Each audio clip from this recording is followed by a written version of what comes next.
தலைகுனிந்தது தமிழ்நாடு. அதிகரித்துள்ள போதை கலாச்சாரம், குற்றவாளியாக மாறிய காவல்துறை, போதையில் தறிக்கெட்டாடும் இளைஞர்கள், பெண்களுக்கு பாதுகாப்பில்லாத நிலை என தமிழ்நாட்டில் வாழ்வதே பெரும் போராட்டம் என்ற நிலைக்கு தள்ளப்பட்டிருக்கும் இதற்கெல்லாம் ஒற்றை காரணமாக ஆளும் திமுக அரசு திகழ்கிறது. அண்ணா அறிவாலயத்திற்கு பின்னால் போதை குடோன், டிஜிபி அலுவலகம் எதிரே பெண்ணின் போன் பறிப்பு, விசாரணை என்ற பெயரில் அப்பாவியை கொலை செய்த போலீஸ், முதல்வர் திருச்சிக்கு சென்றபோது போலீஸ் குடியிருப்பில் நடந்த பயங்கர கொலை, போலீஸை தாக்கிய இளைஞர்கள், விச சாராயம் குடித்த 60க்கும் மேற்பட்டோர் பலி, சிறுமியை பாலியல் வன்கொடுமை செய்த போலீஸ் என நீண்டு கொண்டே செல்லும் இந்த லிஸ்டை முடிக்க ஒரு முழு மாதமே போதாது. இரும்பு கரம் கொண்டு சட்ட ஒழுங்கை பாதுகாப்பேன் என சொல்லும் முதல்வர் மு.க. ஸ்டாலினுடைய அந்த இரும்பு கரம் எங்கே உள்ளது என்பதுதான் இப்போது வரை யாருக்கும் தெரியவில்லை. இப்போது வரை டிஜிபியை நியமிப்பதில் என்னதான் பிரச்சனை இந்த மக்கள் விரோத அரசுக்கு என்பதும் தெரியவில்லை. தமிழ்நாட்டில் சட்டம் ஒழுங்கு பிரச்சனை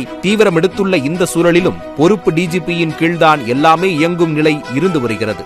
போதாததற்கு முதல்வர் மு.க. ஸ்டாலினே போலீஸ் மந்திரியாகவும் உள்ளார். இதிலே நாம் தெள்ள தெளிவாக புரிந்து கொள்ள முடியும் ஏன் காவல்துறை இவ்வளவு இக்கட்டான நிலையில் உள்ளது என்பதை. இவை எல்லாவற்றையும் விட சமீபத்தில் ஒரு டேட்டாவின் மூலம் தமிழ்நாட்டில் இந்த திமுக ஆட்சியில் மட்டும் பாலியல் வன்கொடுமையால் பாதிக்கப்பட்ட 6999 சிறார்களுக்கு இழப்பீடு வழங்கப்பட்டுள்ளது தெரிய வந்துள்ளது. அதாவது சுமார் 7000 சிறுமிகள் வன்கொடுமை செய்யப்பட்டுள்ளன. இந்த தகவல் சமூக நலன் மற்றும் பெண்கள் அதிகாரமளித்தல் துறை வெளியிட்ட டேட்டாவின் மூலமே வெளிச்சத்திற்கு வந்துள்ளது. இத்தனை குற்றங்கள் அரங்கேறிய போதும் அவர்களுக்கு இழப்பீடு மட்டுமே வழங்கப்பட்டுள்ளது. நாளுக்கு நாள் நிலைமை இப்படி மோசமடைந்து வரும் சூழலில் திமுக கூட்டணியில் அங்கம் வகிக்கும் அரசியல் கட்சிகளே தமிழ்நாட்டில் பெண்களுக்கு பாதுகாப்பில்லை என்பதை வெளிப்படையாக பேசத் தொடங்கிவிட்டன. தங்கள் குடும்ப நலனில் அதிக கவனம் செலுத்தும் முதல்வர் ஸ்டாலின் ஓரளவு தமிழ்நாடு நலம் பெற உழைத்தாலே போதும் பெருமளவில் குற்றங்கள் குறையும்,